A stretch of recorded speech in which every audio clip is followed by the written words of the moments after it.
da Europa e que está connosco. Welcome to our church, it's just for you. Ok, so, bem-vindos a todos aqueles que estão connosco também. Vamos rapidamente à palavra do Senhor, Mateus 22:36. Mestre, qual é o grande mandamento da lei?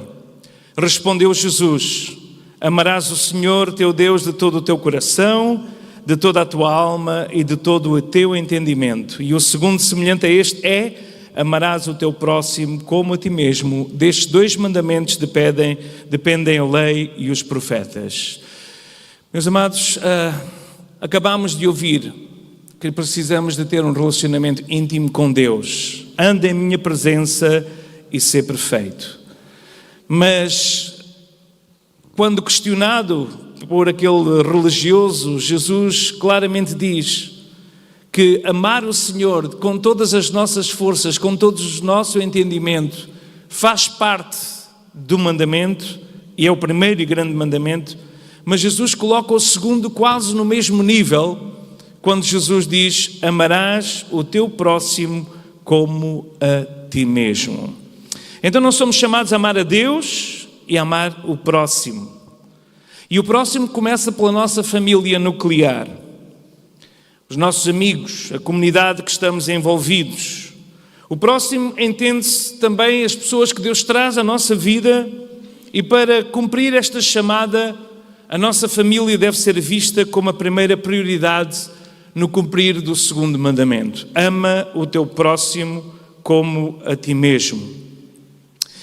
A Bíblia fala e afirma que a família é um presente de Deus.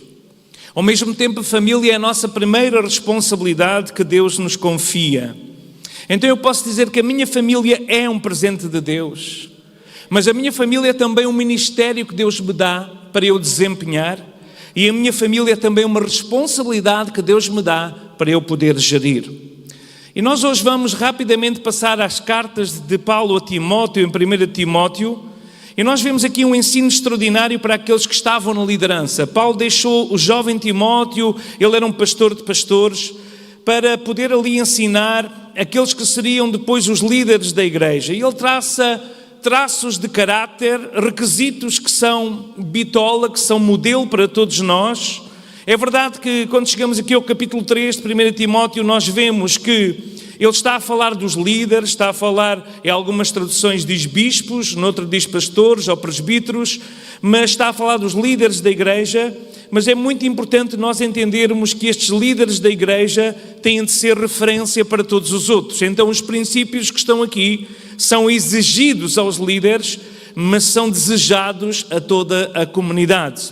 E nós vemos o apóstolo traçar então estas qualidades pessoais daqueles que deveriam estar em liderança, e vamos ver então estes requisitos, e vamos ver estes requisitos relacionados com a vida familiar. Hoje vamos olhar para aí, requisitos que são qualificativos para um homem, para uma mulher que deseja estar na liderança em alguma área da igreja, e para quem deseja liderar na igreja, cuidar da família é um dos requisitos para o ministério.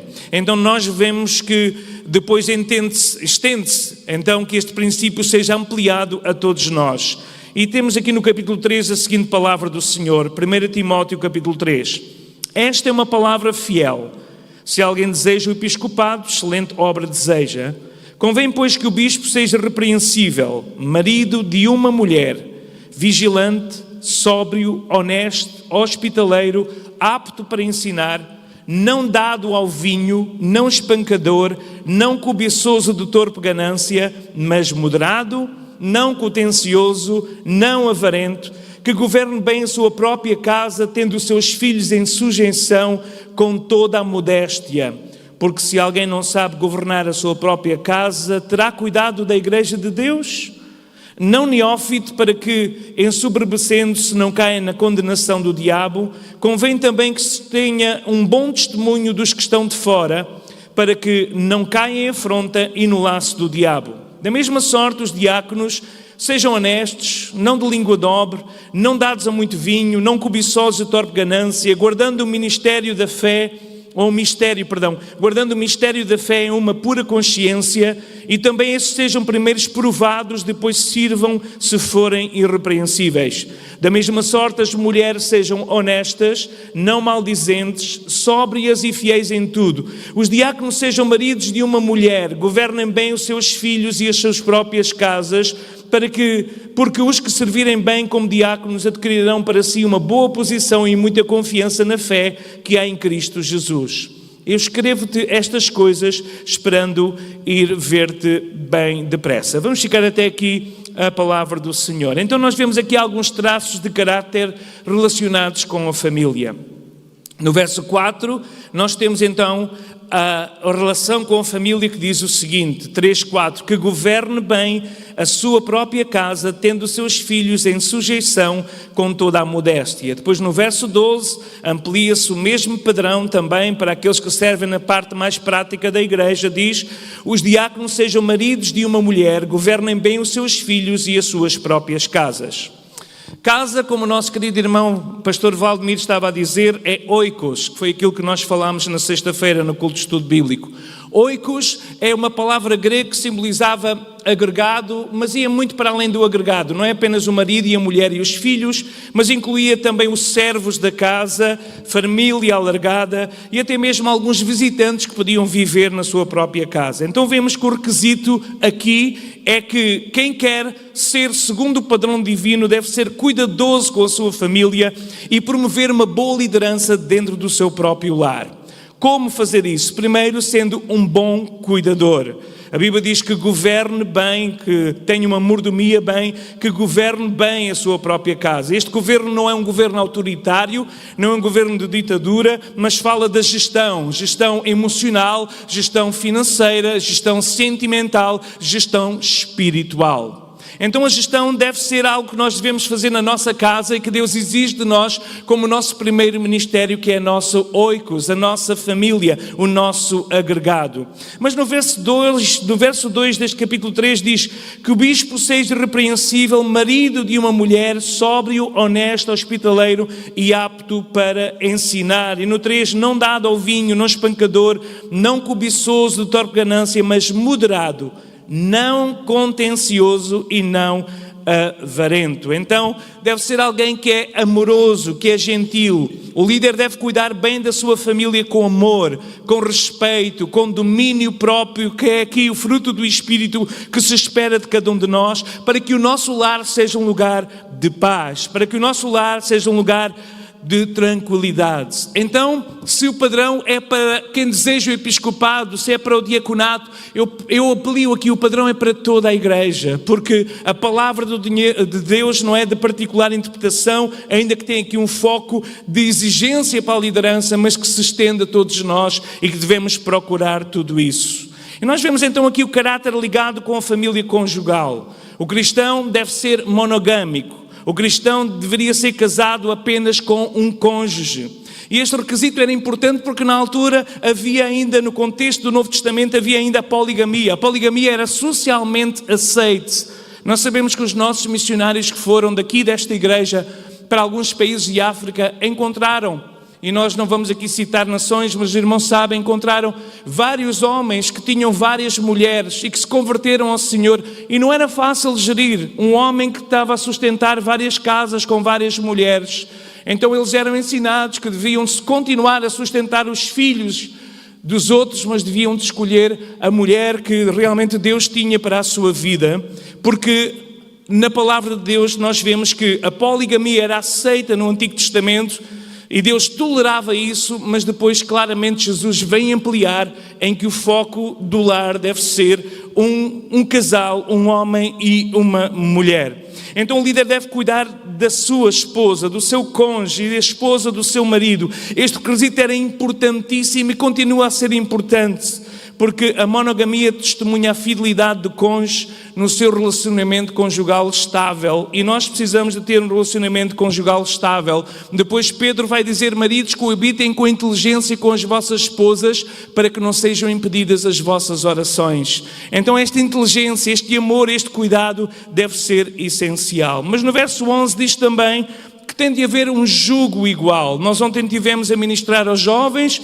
Nesta semana, graças a Deus, tivemos a oportunidade de pregar praticamente todos os dias aqui na nossa Igreja Assembleia de Deus de Lisboa, e ontem estivemos a ministrar juntamente com o casal Acácio e a sua esposa, ali em Campo de Ourique, onde aconteceu o Fusion, que é o nosso Ministério de Adolescentes e Jovens, e havia muitas perguntas. Haviam perguntas relacionadas com o casamento, e uma das perguntas que era claramente é se eu posso casar, se eu posso namorar alguém que não tem a mesma fé. A Bíblia é muito clara acerca disso. Nós não podemos, como alguém já disse aqui neste púlpito recentemente, nós não podemos coabitar com alguém que não canta a mesma canção.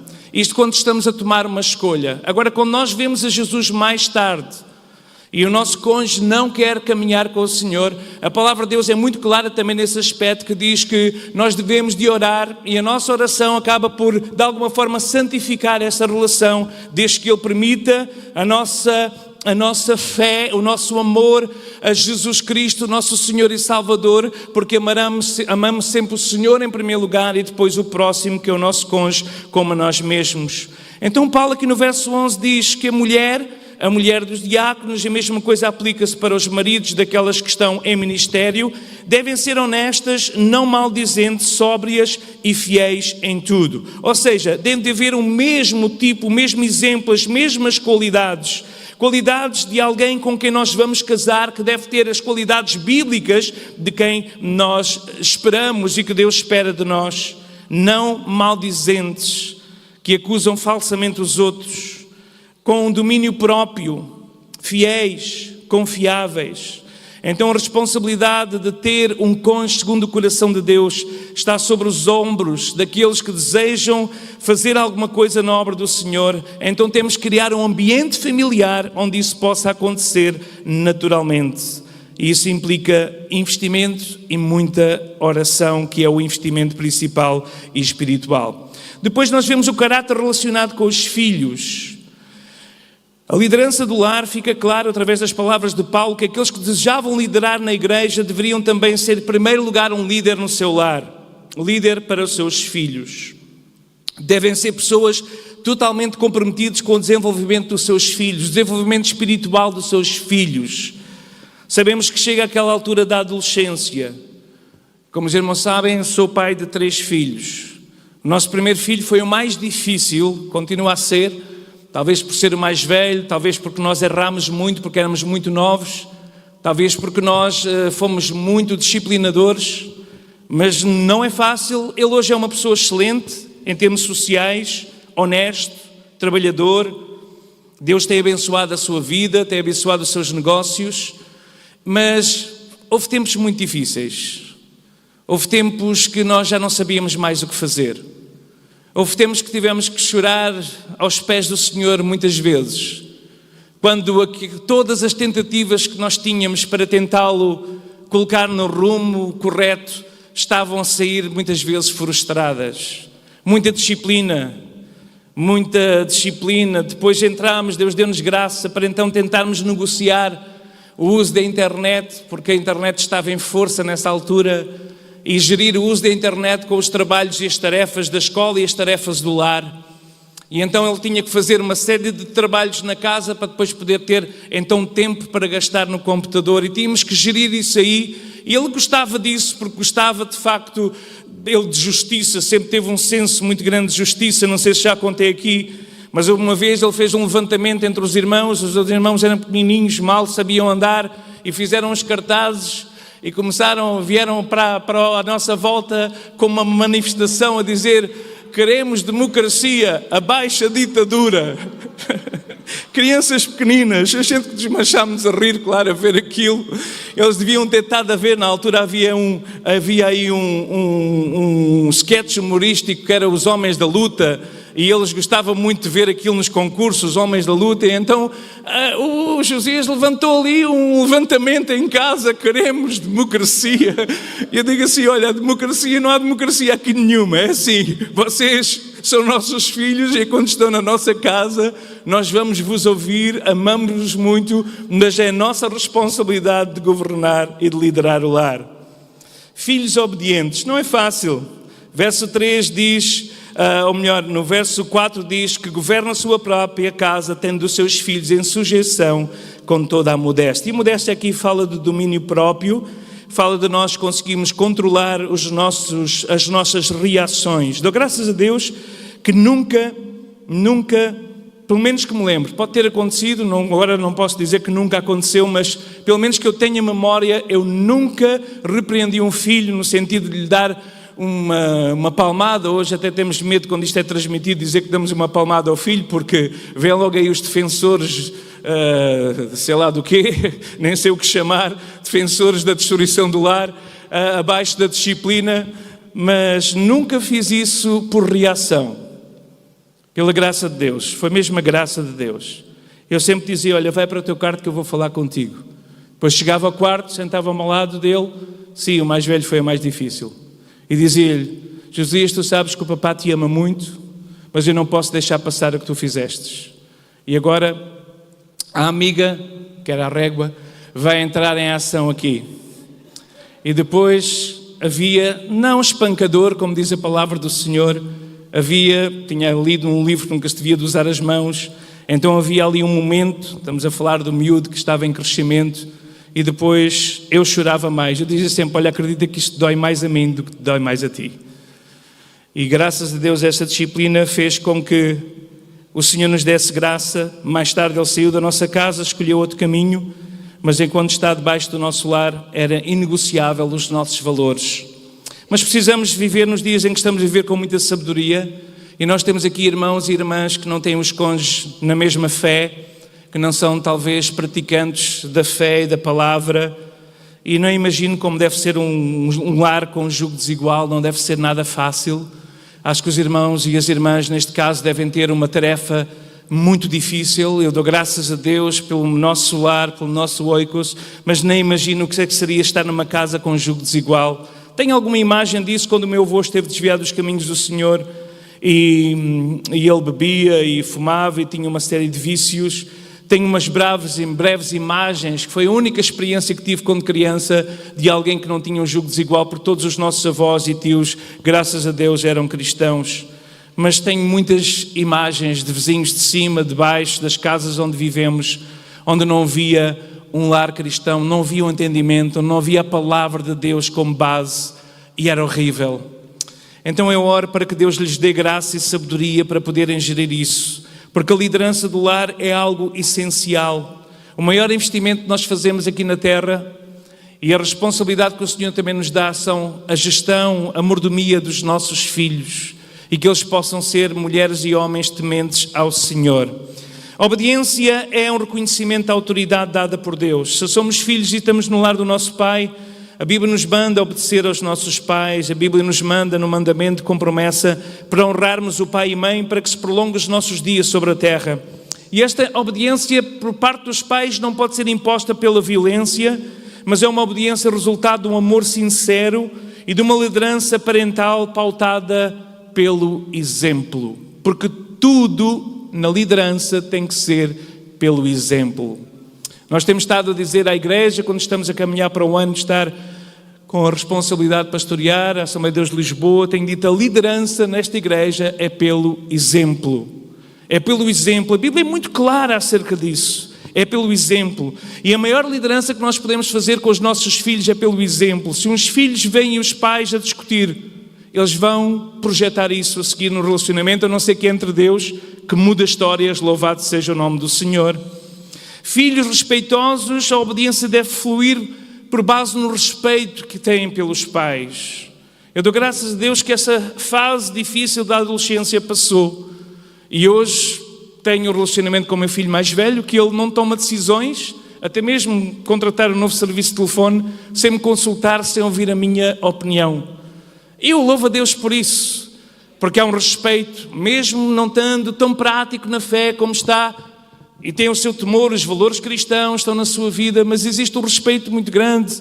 E como eu estava aqui a contar-vos na sexta-feira, nesta viagem que eles fizeram para o outro lado do mundo, tiveram muitos percalços e várias vezes na madrugada, durante o dia, ele telefonava para mim a pedir a minha opinião, o meu conselho, a minha ajuda.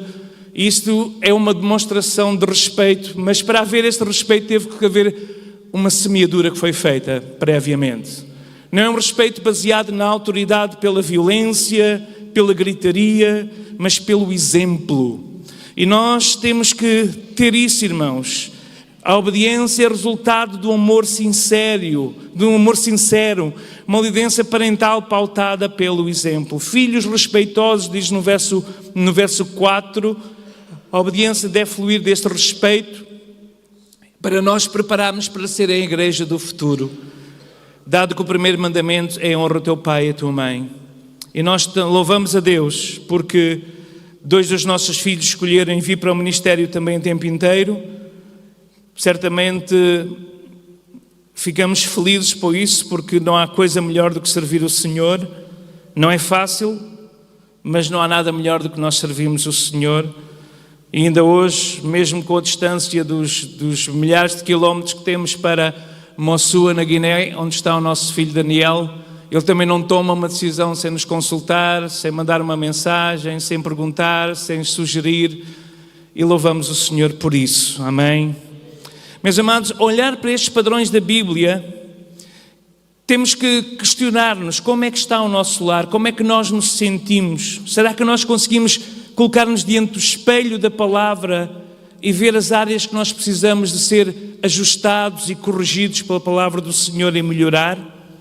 O capítulo começa por dizer que se alguém quer ser cuidador de algo, se alguém quer ser o episcopado, quer cuidar da igreja, não é de algo, é da igreja do Senhor, deseja algo excelente.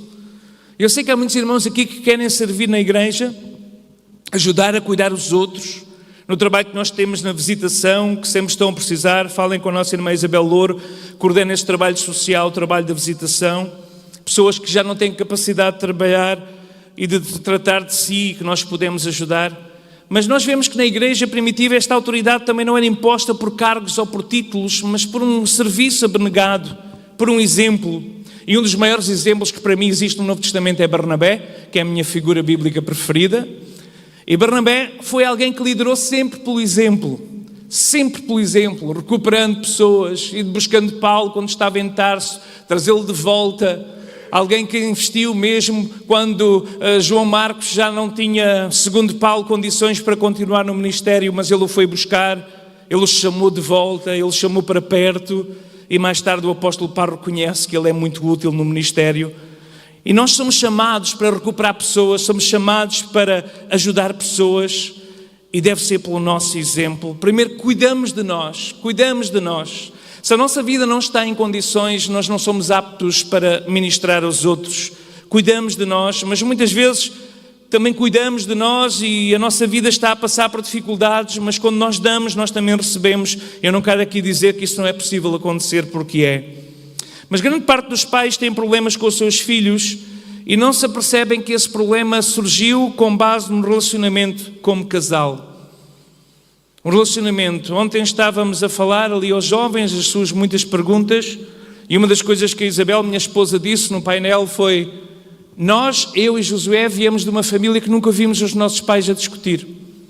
Quando eles discutiam, eles iam para o quarto, fechavam a porta, às vezes podiam levantar um pouco a voz, mas nunca à nossa frente. E nós não sabíamos o que era levantar uma voz em casa, o que era gritaria em casa. E replicámos isso no nosso lar. Não nos recordamos de uma vez que tínhamos levantado a voz um com o outro. Não nos recordamos de uma vez que isso possa ter acontecido. Discordamos muitas vezes, sim. Nós somos pessoas totalmente diferentes, que nos temos vindo a ajustar ao longo destes 27 anos e meio de casamento. E ainda estamos no processo de ajuste, muito diferentes, mas sempre com o temor do Senhor. E como dizia a Isabel ontem, puxando muitas vezes Deus, quando não sabíamos mais o que fazer, nós puxávamos Deus e dizíamos: Senhor, tens que nos ajudar aqui, porque Tu és o elo comum, Tu és aquele cordão terceiro que impede que o nosso cordão de 3 dobras se rompe, porque Tu fazes parte deste lar e do casamento. E quando vêm as lutas com os filhos, em que temos que chorar juntos para que o Senhor os guarde, os proteja e que tomem as decisões corretas e que sejam tementes ao Senhor. Mas tudo começa pelo nosso exemplo. Meu desejo, quando estamos a chegar ao final do mês de fevereiro, que falámos de relacionamentos, é que a Assembleia de Deus de Lisboa possa espelhar casais e famílias de exemplo para esta cidade, no bairro onde nós vivemos. Alguns irmãos vivem em bairros que são bairros de violência, bairros com muita intensidade, mas Deus está à procura de faróis, de luz no meio da escuridão, de lares de luz no meio da escuridão, que seja um exemplo, uma referência e que os vizinhos possam dizer naquela casa, não porque temos lá na porta, como eu tenho na minha, Shalom, não porque existe paz exterior numa placa e depois a gritaria lá dentro, mas por causa que existe um lugar de paz, de entendimento, onde a presença de Deus é invocada e desejada e presente no nome do Senhor. Todos queremos ser bons pais, todos queremos ser melhores para os nossos filhos, mas a solução começa por sermos, em primeiro lugar, bons cônjuges. Sermos exemplos que os nossos filhos vão querer replicar. Para aqueles que se vão casar e alguns que estão no processo, nós estamos a começar um curso, já temos uma turma quase cheia do curso de preparação para o casamento. Se ainda se quiserem inscrever, ainda estão a tempo, que ainda não começamos as aulas. E para aqueles que querem continuar a trabalhar o casamento, estamos com o curso Alfa, que nós começamos, portanto, fez sábado 8 dias, na primeira lição, e que vamos começar. Só temos até agora 2 casais inscritos, precisamos de um número mínimo para continuar. Falem também com a nossa irmã Isabel, inscrevam-se no Alfa Casais. Mas nesta manhã nós temos de tomar uma posição e uma decisão. Temos que fazer boas escolhas de investirmos nos nossos relacionamentos da forma correta. A palavra diz-nos, quando os nossos filhos estão debaixo do nosso teto ou da nossa autoridade, devemos ensiná-los e corrigi-los com amor. E eu vou ler só um versículo aqui em Provérbios, não tenho aqui transcrito, mas Provérbios 22, e vou terminar. Esta manhã já temos ouvido então do relacionamento na vertical, que é o nosso relacionamento com Deus, que é essencial para nutrir depois o relacionamento na horizontal, que é o relacionamento com o próximo, começando pelo nosso oikos, pelo nosso lar. Provérbios 22, 6 diz assim: instrui o menino no caminho em que deve de andar, e até quando envelhecer, não se desviará dele. E eu acredito, meus amados irmãos, que esta palavra é verdade. E esta tem sido a nossa oração do nosso filho que tem estado mais afastado da igreja.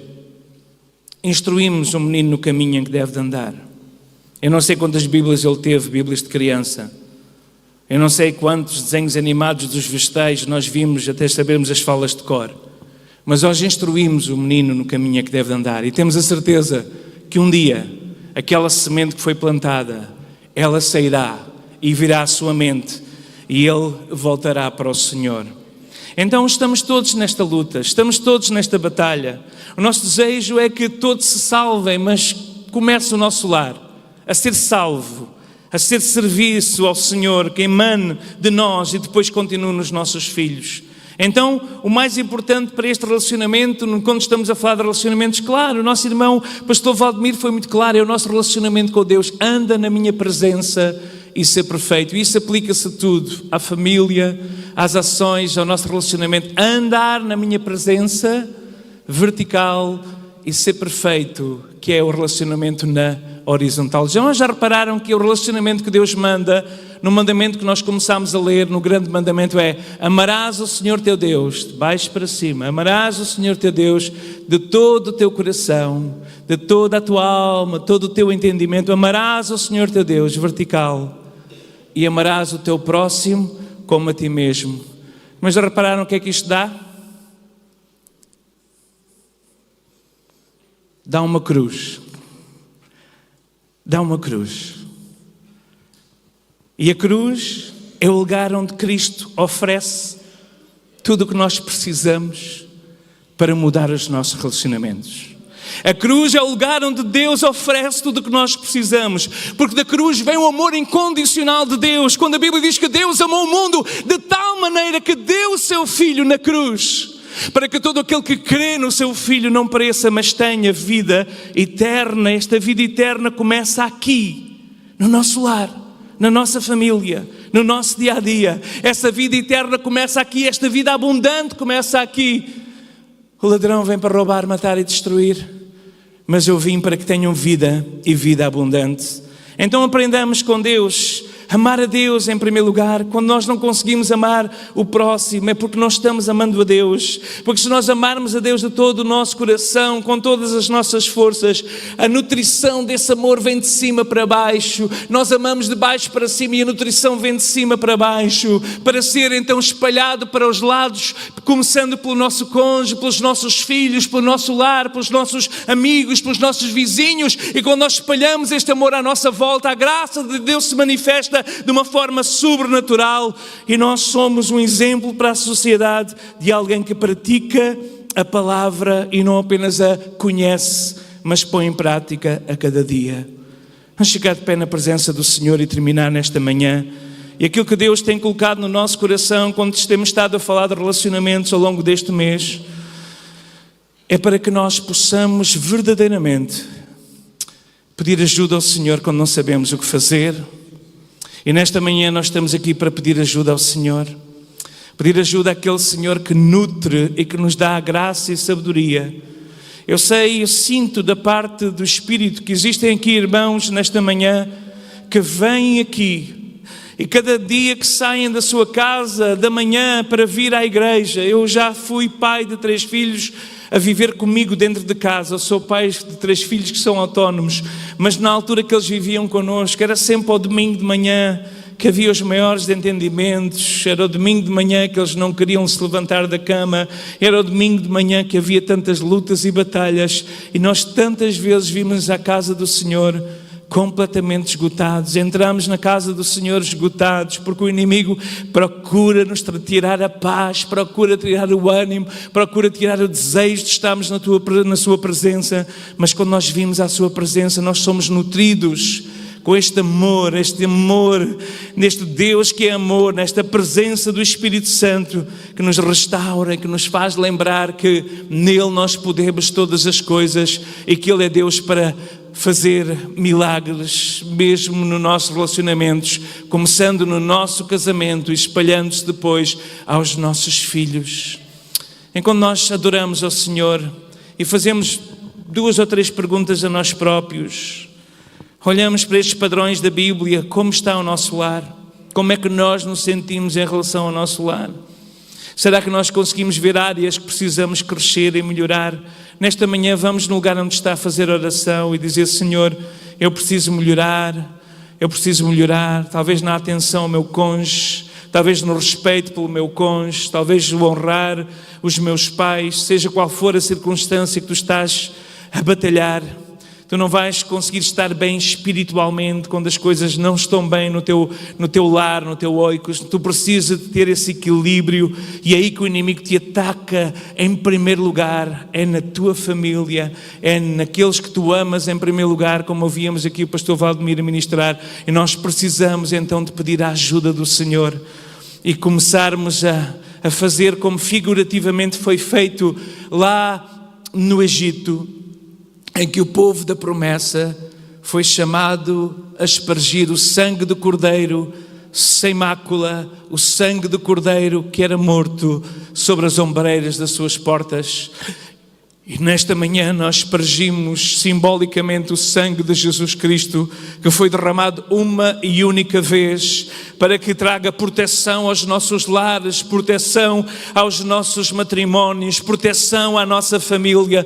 E nós importamos, nós aplicamos o sangue de Jesus que tem todo o poder, o sangue de Jesus que nos garante livramento, o sangue de Jesus que é o preço da nossa libertação, o sangue de Jesus que é o preço do nosso perdão, o sangue de Jesus que é o preço da nossa proteção. Nós invocamos e aplicamos o sangue de Jesus sobre a nossa casa, sobre a nossa família, sobre o nosso casamento, sobre o nosso relacionamento. Nós aplicamos o sangue de Jesus que nos dá autoridade sobre todo o pecado, sobre todo o demónio, sobre todo o inferno. O sangue de Jesus que nos garante vitória. Nós aplicamos na ombreira da nossa casa, nós aplicamos no teto da nossa casa, nós aplicamos à nossa mente e ao nosso coração e dizemos: Senhor, sara a minha alma, sara o meu coração, traz, Senhor, ó Pai, perdão e restauração, Senhor.